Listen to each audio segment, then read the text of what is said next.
નમસ્કાર, આપ જોઈ રહ્યા છો JKS ન્યૂઝ ગુજરાતી. વાત કરીએ તો પાટણ લોકસભા મત વિસ્તારમાં સમાવેશ થયેલ બનાસકાંઠા જિલ્લાના કાંકરેજ વિધાનસભા મત વિસ્તારમાં કોંગ્રેસના ચૂંટણી પ્રચાર દરમિયાન વડા ગામ ખાતે યોજેલ વિશાળ જાહેર સભામાં રાજપૂત ક્ષત્રિય સમાજ સહિત વિવિધ સમાજના 50થી વધુ આગેવાનો અને કાર્યકરો મોટી સંખ્યામાં કોંગ્રેસમાં જોડાયા હતા. કોંગ્રેસના ઉમેદવાર ચંદનજી ઠાકોરને મોટી લીડથી વિજેતા બનાવવા સૌએ જાહેર સમર્થન કર્યું હતું.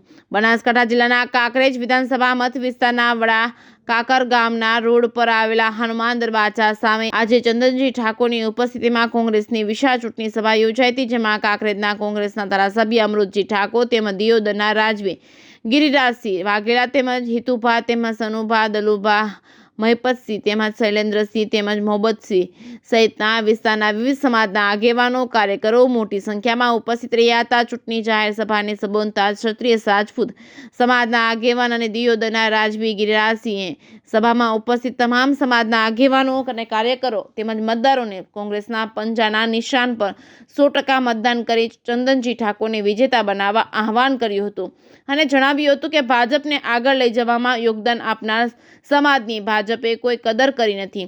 રાજા રજવાડાઓની મહિલાઓ વિશે ભાજપના આગેવાન પરસોત્તમ રૂપાલા દ્વારા કરાયેલ વિવાદાસ્પદ નિવેદન સામે હવે ભાજપનો ઇલાજ કરી નાખવાનો છે, એમ તેમણે જણાવ્યું હતું. 7મી મેના રોજ મતદાનના દિવસે ભાજપને જવાબ આપી ચંદનજી તરફનું 100% મતદાન કરવા અપીલ કરી હતી. JKS ન્યૂઝ ગુજરાતી સાથે પ્રવીણ પંચાલ, પાટણ.